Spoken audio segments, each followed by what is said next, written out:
오늘 요나서 5번째 이야기 이제 하면서 오늘 요나서를 마치려고 합니다. 요나서를 1장부터 이제 4장까지 이렇게 쭉 읽고 묵상하고 하면서 느끼는 것은 좀 답답함이에요. 답답함. 왜 하나님께서 요나를 이렇게 집요하게 부르시는데 요나는 그렇게 또 집요하게 또 이렇게 하나님의 말씀을 이렇게 순종하지 못할까? 그냥 순종하면 될 것을 가지고 그렇게 도망치고 고난을 당하고 회개하고 또 돌아와서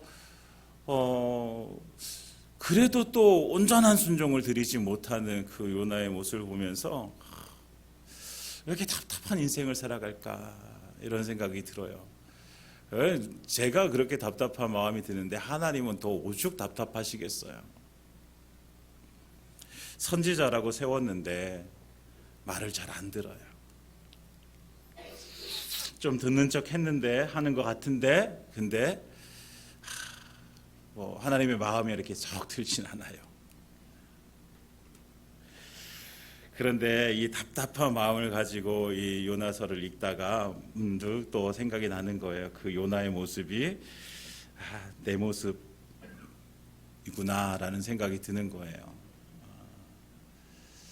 하나님께서 목사로 세우시고 그리고 이제 양떼를 맡겨주셔서 목회를 하게 하시는데 너무나도 또 생각해 보면 부족하고 그런 모습들이 저에게 있는 것을 보게 되어져요.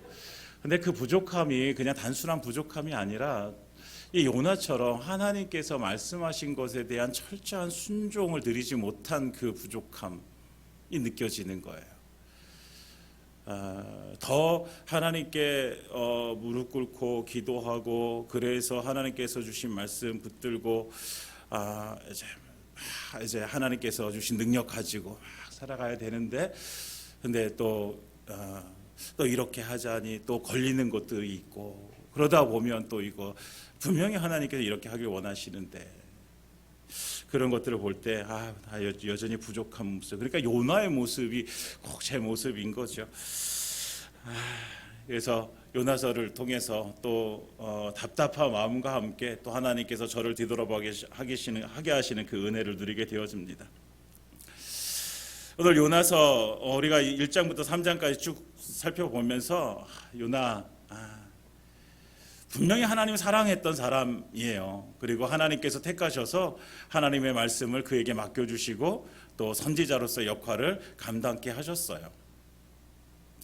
그런데 그 요나에게 한 가지 고집은 뭐예요?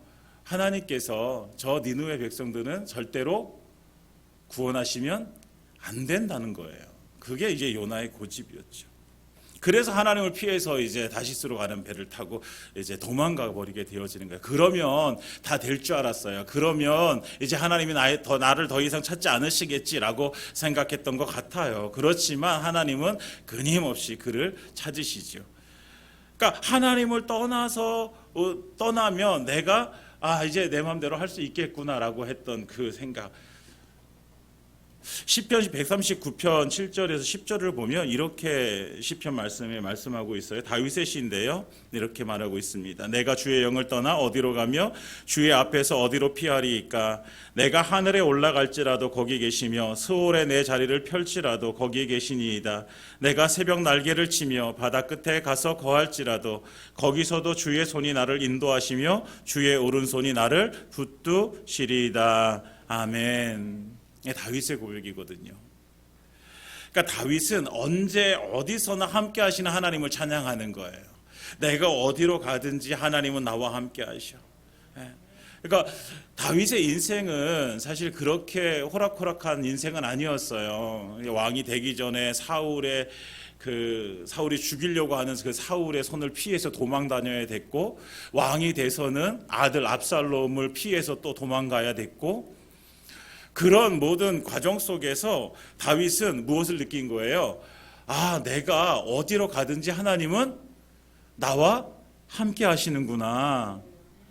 그래서 하나님께서 그 다윗을 도우셔서 다시 하나님께서 다윗을 예루살렘으로 부르시고 왕으로 다시 세우시고 평생토록 그 하나님 앞에서 이제 그 온전한 삶, 하나님의 뜻을 이루는 왕의 그 삶을 살게 하시죠. 그러니까 다윗은 경험을 통해서 이 하나님이 어디로 가든지 하나님이 함께 하심을 우리에게 찬양하게 되어지는데, 그 정반대의 모습이 요나를 통해서 우리가 보게 되어지는 거죠. 하나님이 없을 줄 안 거예요. 없을 줄 안 거예요. 그런데 하나님 역시 마찬가지로 하나님은 어디나 다 계시죠. 요나는 그렇게 하면 피할 줄 알았지만 그러나 하나님은 거기에도 계시고 다시스로 가는 배 안에도 계시고 물고기 뱃속에도 계시고 하나님은 함께 동행해 주셨습니다. 그리고 결국은 요나를 다시 사명의 자리로 부르시죠. 그리고 일어나라 가라 외쳐라. 첫 번째 명령과 똑같이 두 번째 명령도 똑같이 주셔서 이제 다시 니느웨로 가게 하십니다. 두 번째 이제 하나님께서 부르셔서 그 사명을 다시 이제 그 요나에게 주셨으니까 요나 이제 갈 법도 하잖아요. 그 어려움을 겪었으니, 그 폭풍우도 겪었고 물고기 뱃속에 3일 동안 거기에 갇혀 있으면서 회개도 했고 그러면 이제 얼추 순종할 만도 한데, 근데 요나의 마음속에 여전히 싫은 거예요. 여전히 싫어요. 그런데도 불구하고 이제 가가지고 이제 외쳐요. 외치니까 어떻게 돼요? 니느웨 백성들이 회개한단 말이에요. 하나님께서 뜻을 돌이키셔서 그들에게 내리고자 하셨던 재앙을 내리지 않으시는 거예요. 그러니까 요나가 화가 나요, 안 나요? 화가 날까요, 안 날까요? 원래 화가 나면 안 되는 건데 요나 화가 나요. 왜 화가 나요? 저 니느웨 저 백성들이 회개해가지고 하나님께서 뜻을 돌이키셔가지고 재앙을 내리지 않은 것이 막 화가 나는 거예요. 짜증이 나는 거예요. 그러니까 사실 오늘 우리가 요나를 보면 3장 마지막 10절까지 딱 끝내도 요나서는요 완성된 책 같아요. 그런데 그렇잖아요. 쭉 읽어보면 요나가 불순종해서 이제 하나님께서 다시 요나를 세우셔서 니느웨로 가게 하셨고, 니느웨 가서 하나님의 말씀 선포하게 하셨고, 그랬더니 니느웨 백성들이 회개하고 하나님의 재앙은 내리지 않았다라고 끝이거든요, 여기가. 그런데 하나님께서 우리에게 더 말씀하시고 싶으신 것이 있는 거예요. 그래서 4장을 우리에게 주시는 거죠. 그러니까 말씀드린 대로 니느웨 백성들이 회개하고 재앙을 하나님께 내리지 않으시자 4장 1절에 요나가 매우 싫어하고 성내며, 매우 싫어하고 성내는 거예요. 막 화가 나는 거예요. 막 화를 씩씩 내는 거예요. 막 하나님 앞에서 막 인상 쓰고 막 얼굴 빨갛게 달아올라 가지고 막 어떻게 어쩔 줄 모르는 그 모습이에요. 그러면서 이제 도저히 이거는 자기가 용납할 수 없다는 거죠. 다 티가 나요. 요나는 그냥 얼굴에 그 모습 속에. 그러니까 참 감정을 숨기지 못하는 요나인데, 어차피 하나님이 재앙을 내리지 않으셨고 그들 용서해 주셨으면 그래 그냥 하나님이 저 니느웨 백성들 그냥 저렇게 살려주셨구나라고 그냥 생각하고 그냥 끝내면 얼마나 좋아요. 그런데 요나는 이게 풀리지 않는 거예요. 마음속에 막 끝까지 자기 고집을 부리는 거예요. 꺾지 않는 거예요. 그럴 수 없다고. 참 사람 변한다는 것이 별로 쉽지 않아요. 그렇죠? 정말 쉽지 않은 거예요. 요나가 변하지 않아요. 그러니까 요나가 가지고 있었던 이 선민 사상이라는 게 참 무서운 거예요. 나만, 우리 민족만 구원받아야 돼라는 이 생각. 이 잘못된 생각임에도 불구하고요, 유대인들 생각 속에 이 생각이 막 쩌들어 있는 거예요. 우리만 택하신 백성이야. 하나님 우리만 택하셨어. 그런데요, 성경을 잘 읽어보면 하나님 그러지 않으셨거든요. 여러분, 히브리 민족의 조상을 아브라함이라고 하죠. 아브라함이 히브리 민족의 조상이죠. 근데 아브라함이 하나님께서 이제 그 아브라함에게 임하셔서 너의 본토 친척 아비 집을 떠나서 내가 너에게 지시할 땅으로 가라라고 이렇게 말씀하시죠. 그러시면서 하나님께서 그에게 3가지 약속을 주시잖아요. 우리 잘 알고 있듯이 내가 너에게 보여줄 땅으로 가라. 땅에 대한 약속. 내가 너로 큰 민족을 이루게 하겠다. 자손에 대한 약속. 내가 너에게 복을 주어 내 이름을 창대하게 하리니 너는 복이 될지라. 복이 근원이 되는 그 약속을 주셨어요. 그러시면서 12장 3절에 보면 이렇게 말씀하세요. 제가 읽어드리겠습니다. 너를 축복하는 자에게는 내가 복을 내리고 너를 저주하는 자에게는 내가 저주하리니 땅의 모든 족속이 너로 말미암아 복을 얻을 것이라 하신지라. 아멘. 하나님께서 아브라함을 부르셔서 하나님께서 가나안 땅으로 보내시면서 그에게 말씀하신 것이 뭐예요? 너로 인해서 땅의 모든 족속이 복을 얻을 것이다. 땅의 모든 족속이. 그러니까 하나님의 관심은 모든 민족이에요. 모든 민족, 모든 족속이 하나님께서는 구원받기를 원하시는 거죠. 하나님을 알기를 원하시는 거죠. 그러니까 하나님이 원하셨던 건 뭐예요? 하나님의 프로젝트는 뭐냐면 하나님은 특별히 한 사람, 한 가족, 한 민족을 선택하셔서 모든 민족을 구원하시려고 하시는 하나님의 계획인 거예요. 이것이 하나님의 큰 그림이에요. 큰 프로젝트예요. 그런데 이 이스라엘 백성들이 하나님이 우리를 택하셨어. 그러니까 자기들이 택함 받은 것만 아는 거예요. 우리를 택하셔서 무엇을 하려고 하시는지는 그걸 모르는 거예요. 하나님은 그들을 택하셔서 모든 민족에게 하나님을 알게 하시려고 하나님께서는 그들을 택하셔서 사용하시는 건데 그거는 잊어버리고 그냥 나만 택하셨어. 이것만 남아있는 거예요. 이게 선민사상의 뿌리가 되어지는 거예요. 사랑하는 여러분, 우리가 하나님을 알아야 되죠. 그렇죠? 하나님을 알아야 됩니다. 그런데 하나님을 올바로 알아야 돼요. 정말 올바로 알아야 돼요. 이 이스라엘 백성들처럼 하나님 우리를 택하셨어만 알면 안 되는 거예요. 하나님을 우리를 택하셨어. 그런데 왜 택하셨지 나를 왜 하나님께서 부르셨지? 나를 왜 예수 믿게 하셨지? 나에게 왜 구원을 주셨지? 나를 왜 천국 백성 삼아 주셨지? 왜? 우리는 때때로 그런 거죠. 나를 하나님께 택해 주셔서 나는 이제 구원받았어 라고 하는 것만 우리는 알게 되어지면 안 된다는 거예요. 그러니까 왜 구원하셨지? 이걸 알아야죠. 사랑하는 여러분, 우리를 왜 구원하셨을까요? 우리를 구원하신 하나님의 목적이 무엇일까? 아브라함을 부르셨듯이처럼 모든 민족이 하나님을 알기를 원하시는 거예요. 그렇다고 하면 우리를 통해서 모든 민족이 하나님을 알기를 원하시는 거예요. 예수님을 알기를 원하시는 거예요. 예수님을 믿고 구원받길 원하시는 거예요. 그러니까 하나님을 올바로 알아야 되는 거예요. 그 요나가 이렇게 성을 내요. 막 썩내요. 막 씩씩거리고 막 썩내요. 그 대상이 누구예요? 누구에게 썩내는 거예요 지금? 누구에게 썩내는 거예요? 하나님께 성내는 거예요. 하나님께. 요나는 하나님을 정말 분명히 알고 있었어요. 하나님이 어떤 분인지 알고 있었어요. 그래서 요나가 2절에 그렇게 하나님에 대해서 말하고 있는 거예요. 하나님은 주께서는 중간 부분에 보면요, 주께서는 은혜로우시며 자비로우시며 노하기를 더디하시며 인애가 크시사 뜻을 돌이켜 재앙을 내리지 아니하시는 줄 하나님이신 줄을 내가 알았음이니이다.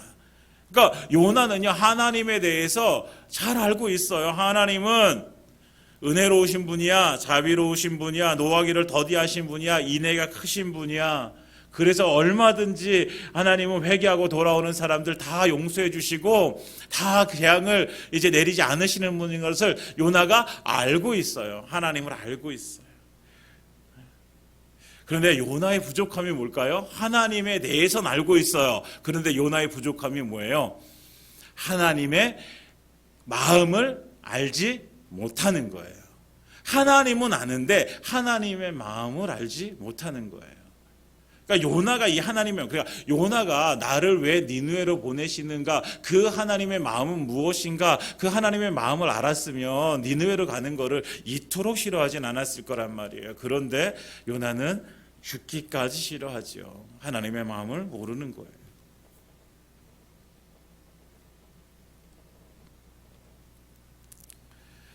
그러니까 얘기하는 거냐. 그러니까 제가 하나님 도망쳤죠. 그러니까 하나님, 제가 그 하나님을 아니까 제가 도망친 거예요.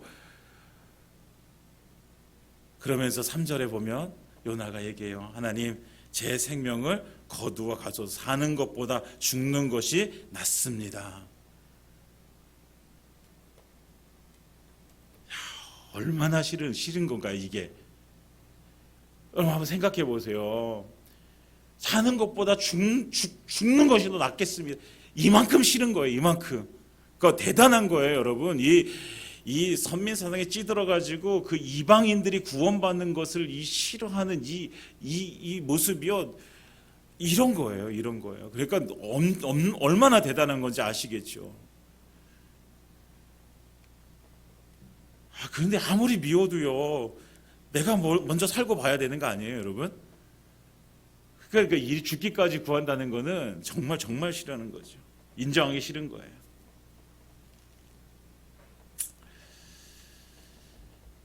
하나님의 마음을 모르니까, 하나님의 마음을 모르니까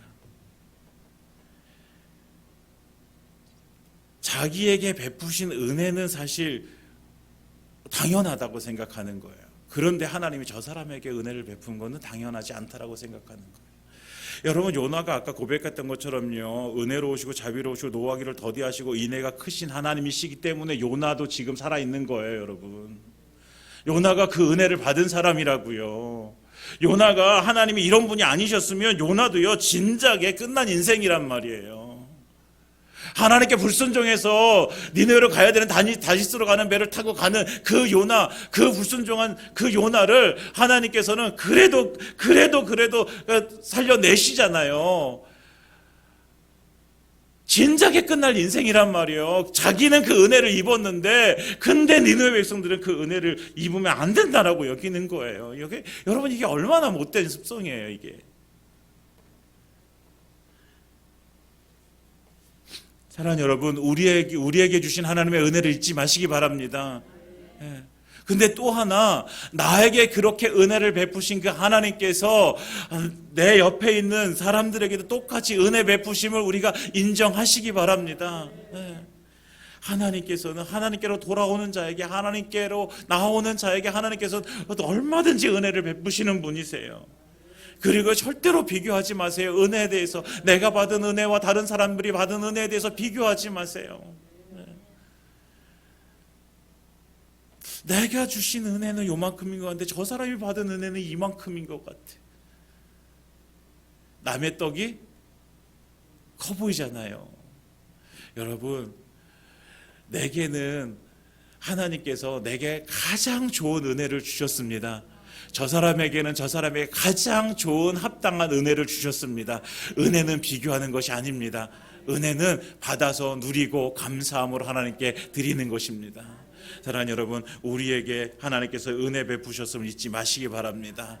우리에게 베푸셨듯이 내 옆에 있는 누군가에도 하나님께서 은혜 베푸셨음을 잊지 마시기 바랍니다. 그리고 함께 은혜 받은 것에 대해서 비교하지 마시고 감사함으로 하나님 앞에 나아가는 우리의 삶이 되어지길 예수님으로 축원드립니다. 그러니까 하나님을 똑바로 알고 하나님을 온전히 알고 하나님 주시는 그 은혜를 우리가 누리면서 살아가는 거예요. 그리고 하나님께서 그 은혜를 주심을 알 때에 우리는 하나님 앞에 감사할 수밖에 없는 거예요. 하나님 은혜 주시니까. 그래서 사랑하는 여러분, 우리가 날마다 하나님의 그 은혜를 누리고 하나님 앞에 날마다 감사함으로 살아가시기 바랍니다. 요나가 고집이 참 세잖아요. 그런데 성경을 읽다 보니까 이 요나보다 고집이 더 센 분이 누구세요? 하나님이세요, 하나님. 그러니까 요나가 이 정도 하면, 이 정도 막 죽기까지 구하면, 아유, 그래, 그럼 그냥 네 마음대로 해라. 그냥 네 마음대로 해. 그래서 그냥 포기하실 만도 한데 하나님은 그러지 않으시잖아요. 끝까지 요나 붙드시잖아요. 안 돼, 너 그렇게 살면 안 돼. 너 그러면 안 돼. 안 돼. 너 다시 여기 와야 돼. 다시 갖다 놓으시고. 그러니까 또 물으세요. 그러니까 하나님께서 너 내가 성내는 것이 옳으냐? 야, 그렇게 성내는 것이 옳아? 옳지 않다는 거잖아요. 너 그게 옳은 거 아니야. 하나님께 또 말씀하시는 거. 그랬더니 이제 그 말을 듣고 요나가 이제 씩씩거리면서 그냥 하나님 몰라요. 저 나갈 거예요. 나가버려요. 하나님을 피해버려요. 또 나가서 이제 요나가 성읍에 나가가지고 성읍 동쪽에 앉아서 거기 초막 짓고 그 성을 이렇게 바라보는 거예요. 성을 이렇게 바라보고 있는 거예요. 초막에 앉아가지고. 오늘 성경에 보면 성읍에 무슨 일이 일어나는 것을 보려고 그 그늘에 앉았더라. 무슨 일이 일어나는 것을 보려고 앉았어요. 이게 무슨 의미일까요? 이 무슨 일이 일어나는 것을 보려고. 하나님이 지금은 저 사람들이 회개해가지고 하나님이 지금은 재앙을 내리지 않으셨는데 한번 두고 보자. 저 사람들이 저 회개가 진짠가 아닌가. 하나님께서 저들에게 그냥 재앙을 내리지 않으시고 그냥 끝나는가. 아니야, 그렇지 않을 거야. 저 사람들 분명히 저거 니네 사람들 저거 잠시 보여지는 것뿐이야. 하나님께서 분명히 저기에 재앙을 내리실 거야. 내리실 날을 기대하면서 바라보는 거예요. 그러니까 얼마나 고집이 센 거예요. 포기하지 않잖아요. 그런데 이런 포기하지 않는 요나를 하나님도 포기하지 않으시는 거예요. 그래서 하나님께서 세 가지를 준비하세요. 먼저는 요나를 깨닫게 하시기 위해서 큰 바람을 준비하시고 큰 물고기를 준비하셨잖아요. 오늘은 세 가지. 첫 번째로 6절에 박넝쿨을 준비하셔가지고요. 박넝쿨을 이제 막 자라게 하시는 거예요. 막 자라게 하셔가지고 그늘을 만드시는 거예요.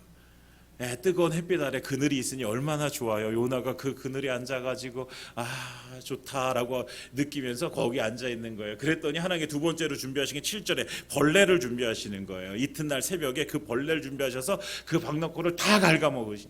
그러니까 그늘이 있었다가 그늘이 없어져 버렸어요.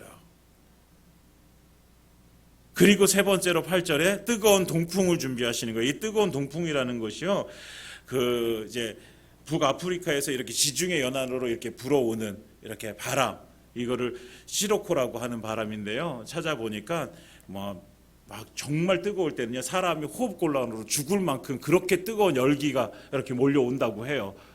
그러니까 그 바람을 준비하신 거예요, 하나님께서. 그러니까 요나가 그 바람을 이제 막아줄 것이 아무것도 없어요. 그러니까 요나가 오늘 또 뭐예요?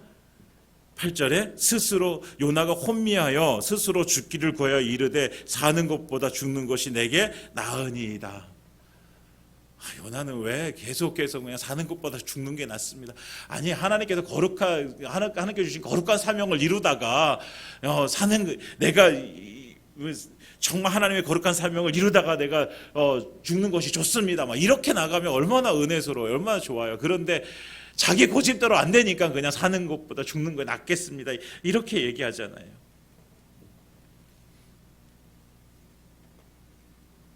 그러니까 하나님께서 또 말씀하시죠. 9절에 내가 이 박넝쿨로 말미암아 성내는 것이 어찌 옳으냐.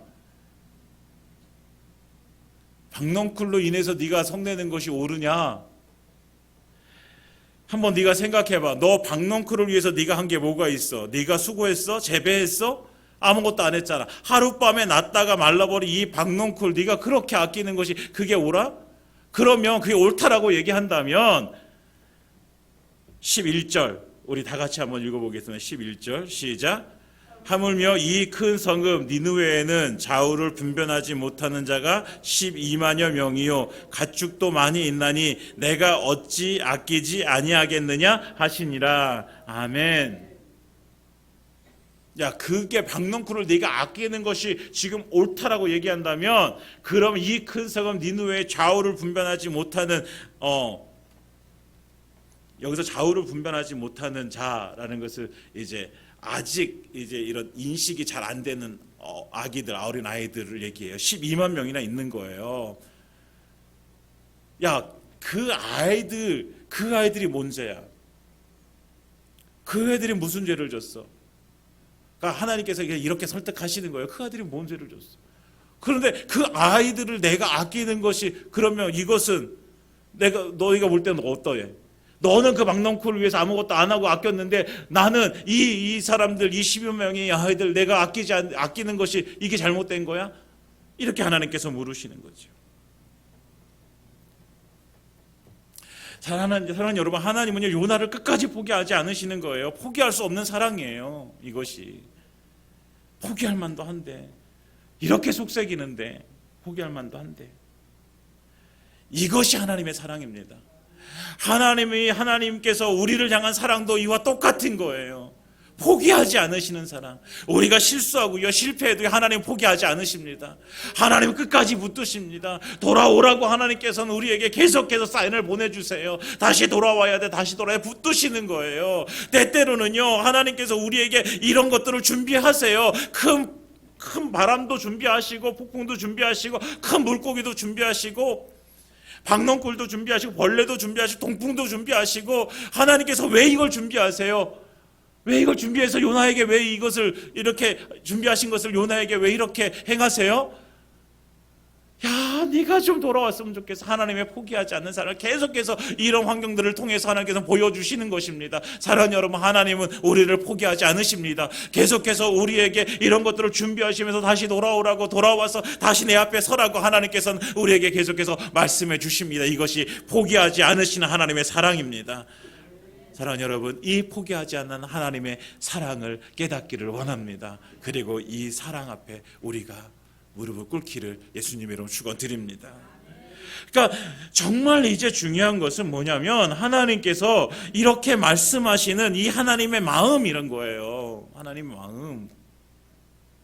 이 사람은, 지금 요나는 자기가 아무것도 안 한 박넝쿨을 아끼는 마음이 있었던 거잖아요. 그것처럼 하나님께서는 요나야, 지금 네가 박넝쿨을 아껴야 될 시기가 아니야, 시간이 아니야. 지금 네가 아껴야 되는 거는 저 좌우를 분별하지 못하는 12만 명의 저 아이들, 저 생명들, 저 니느웨 백성들, 저 60만 명이 사는 저 니느웨 성읍에 지금 저 영혼들 어떻게 해?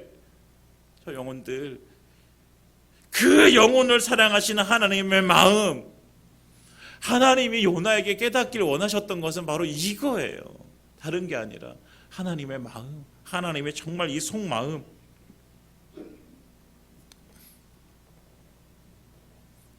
이게 하나님의 소원함이에요. 하나님은요, 박넝쿨 이게 중요한 게 아니란 말이에요. 이게 중요한 게 아니에요. 하나님께 중요한 거는 그 영혼들, 죽으며 지옥 가는 그 영혼들, 빨리 그 영혼들이 예수를 알아야지, 그 예수 믿고 그래서 구원받아서 지옥 가지 말아야 되는데, 근데 여전히 죽어가고 있는 그 영혼들을 바라보면서 하나님 안타까우신 거죠. 이 속마음을 우리에게 말씀해 주시는 거예요. 그러니까 우리가 바라봐야 될 게 뭐예요? 우리가 박넝쿨을 지금 바라볼 때가 아니라는 거예요. 나에게 그늘을 만들어주는 그 박넝쿨이 우리의 최고의 가치가 되어지면 안 된다는 거예요. 그것을 위해서 목숨을 걸면 안 된다는 거예요. 그것이 없어져 버리면 내가 사는 것보다 죽는 것이 좋습니다, 이렇게 구할 때가 아니라는 거예요. 하나님의 마음은 그 박넝쿨이 필요 없는 것이 아니라, 지금 더 중요한 것은 그 박넝쿨이 아니라 저 죽어가고 있는 저 영혼들을 바라보는 것이, 저 영혼들을 너의 마음에 품는 것이 더 중요하다고 우리에게 말씀해 주시는 거예요. 사랑하는 여러분, 우리가 그 하나님의 마음을, 이 속마음을 알기를 원합니다. 그래서 이 마음을 시원케 하는 자들로 세워지길 원합니다. 잠언 25장 13절에 이렇게 말씀하십니다. 충성된 사자는 그를 보낸 이에게 마치 추수하는 날에 얼음 냉수 같아서 능히 그 주인의 마음을 시원하게 하느니라. 아멘. 충성된 사자는 자기를 보낸 그분의 마음을 시원하게 하는 자입니다. 우리가 하나님의 마음을 알기를 원합니다. 하나님을 알고, 하나님의 마음을 알고, 그래서 그 마음을 정말 시원하게 하는 자로 세워지기를 예수님의 이름으로 축원드립니다. 말씀을 마치겠습니다. 우리는 고집이 있어야 돼요. 어떤 고집이냐면요, 세상에서 하나님의 말씀대로 살겠노라고 하는 고집이 있어야 돼요. 사람들이요, 다 이 길이야 라고 해도 그 길이 하나님께서 원하시는 길이 아니라면 아니야 라고 할 수 있는 고집이 있어야 돼요. 사람들은 다 아니라고 해도 그것이 하나님의 뜻이라면 아니야, 그것이 맞아 라고 할 수 있는 고집이 있어야 돼요. 우리에겐 그 고집이 있어야 돼요. 그런데 하나님 앞에서는요, 우리에게는요, 어떠한 고집도 있으면 안 되는 거예요. 하나님께서 말씀하실 때는요, 내 고집은 다 내려놓는 거예요. 네. 나에게 있는 것은 다 내려놓고 그냥 하나님의 말씀을 듣는 거예요. 그리고 하나님의 말씀은 진리잖아요. 진리는요, 100% 따라야 될, 100% 순종해야 될, 100% 듣고 충성해야 될 말씀이란 말이에요. 그러면 우리 걸 다 내려놓고 고집을 내려놓고 이제 그 하나님의 말씀을 붙들고 순종하는 것이 바로 우리의 삶이어야 되는 것입니다. 사랑하는 여러분, 우리가 그렇게 하나님의 마음을 알아 그 마음을 우리가 시원케 하는 자, 그 말씀에 순종하는 자, 충성된 사자의 삶을 살아가는 저와 여러분들의 삶이기를 예수님의 이름으로 축원드립니다.